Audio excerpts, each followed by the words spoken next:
And then today, we're going to look at the famous, at least biblically famous person, Simon, also called Peter. I love Peter. He's one of my favorite characters. I'm a little bit of a Bible nerd. I read lots of theology books. I read the Bible often. And Peter, I just resonate with him. And I know my name is Paul, so I probably likely should be more aligned to Apostle Paul. You're like, well, you're kind of named after your grandpa, but your grandpa was probably named after Apostle Paul. But I really do find myself aligned to Peter in a huge way. And I want to confess to you, where I resonate most with Peter is actually in his emotional reactions, assumptions, expectations, and the frameworks that he has built in his life and how things begin to butt against them, and he just does not like it. And Matthew, in his detailed account, tells us the first encounter with Peter and Jesus. And we read in chapter 4, starting in verse 18.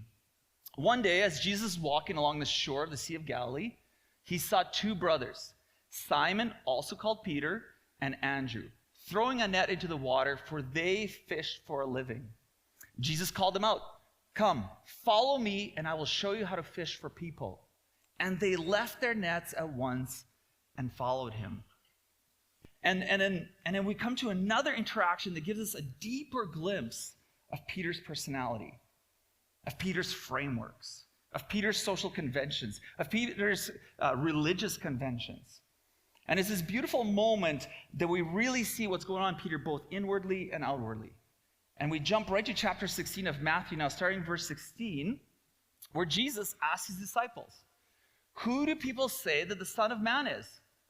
Well, they replied, some say John the Baptist, some say Elijah, others say Jeremiah, or one of the other prophets. And then Jesus asked them, "But who do you say I am?" And Simon Peter answered, "You are the Messiah, the Son of the living God." Now let's just linger in that for just a moment. Now, those of us who grew up in the church, we kind of can allow our minds to jump forward, and we're like, yeah, that's great, Peter. He's God. We know this. Jesus is God. He goes on the cross, then he dies, and then he raises to life. We have these conclusions in our mind already. But if we linger here for a moment, this is an astounding claim by Peter based on what he knows and what he has seen. Jesus calls him to follow, and as Peter follows, what he sees and observes has him declare that Jesus is the Messiah.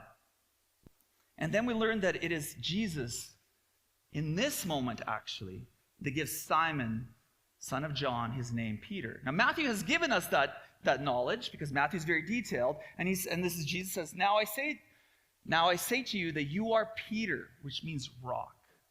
And upon this rock I will build my church, and all the powers of hell will not conquer it.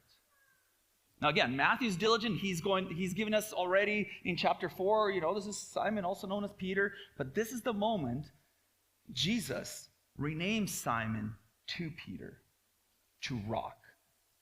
What Jesus is doing, just like Peter recognized that Jesus is the Messiah, and the Messiah title has a role in it, Jesus is naming Simon Peter because this title has a role.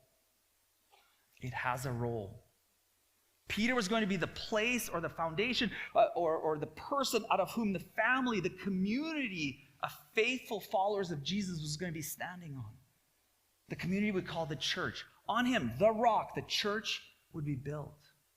Jesus gives Simon this new title and this new role. See, we can read Peter a lot of times and miss the point. There's actually a role that Jesus gives Peter.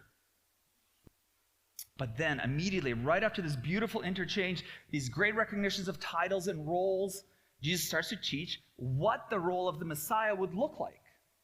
And for Jesus, this role includes death. We read, "From then on, Jesus began to tell his disciples plainly that it was necessary for him to go to Jerusalem and that he would suffer many terrible things at the hands of the elders, the leading priests, and the teachers of the religious law, and that he would be killed. But on the third day, he would be raised from the dead." But Peter took him aside and began to reprimand him for saying such things. "Heaven forbid, Lord. This will never happen to you." Peter had just recognized and interpreted that Jesus is the Messiah. Jesus teaches them this is what the Messiah will do. And now Peter takes the Messiah to the side and reprimands him. Some translations say rebukes him. It is this sharp criticism. Peter is being very stern with the Messiah, expressing his disapproval of what this Messiah is teaching. And now we're getting a true glimpse of Peter and his heart, aren't we? We're getting that glimpse of his hopes and his expectations. Peter, unlike Thomas, is very sure of himself. He's confident of what needs to happen in what he's saying. And he has good reason to believe this. He's convinced that he's right. He understands the Hebrew scriptures. He's heard them since he was a child. What are you talking about, Jesus? Peter, in this moment of hearing Jesus say that he's about to lose, and so he's like, no way. That's a definite no, Jesus. Not if I can help it. You will win. Peter's convinced that he knows what winning looks like. These moments of conflict and cognitive dissonance for Peter arise from his beliefs and expectations, his frameworks of why he's right, why he grew up this way. How could this be different? And now I'm seeing Jesus do this other stuff, but it has to line up. It has to. What Peter reveals in these moments in his life for us is the distance between the real Jesus and the image that he has for the Messiah. Peter's having a hard time connecting his love for Jesus. He deeply loves Jesus, but he's having a hard time connecting his love with the Jesus that he sees. The Jesus who acts differently than he expects. And it doesn't make sense. Maybe better put, Peter reveals the gap between the true Jesus and the expectations he has for him. Can I suggest we love Jesus? But if we're honest, sometimes we can't help but fit Jesus into our expectations and frameworks. Into expectations that benefit us, with Jesus a supporting player of us.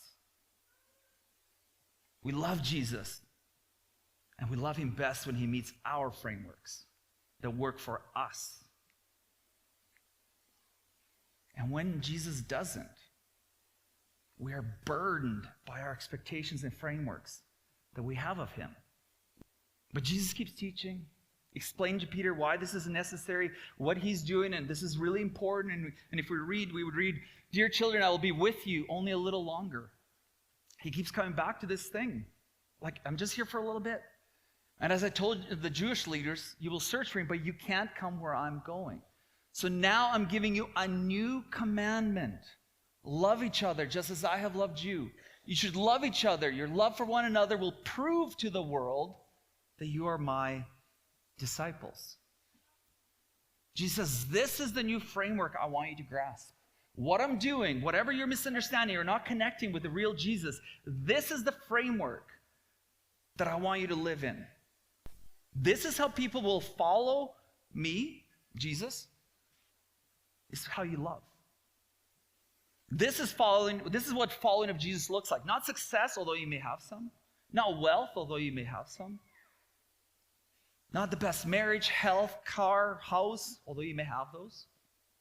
No, what it looks like to be a follower of the Messiah is how you love one another. Jesus, after showing his disciples a profound example of love by washing their feet, he embodies the same love, now delivers this new commandment. He's reshaping their framework and their expectations once and for all. This is how people will know. And this framework of loving one another will bridge any gap, bridge any distance that we have developed in our expectations for the Messiah and for others.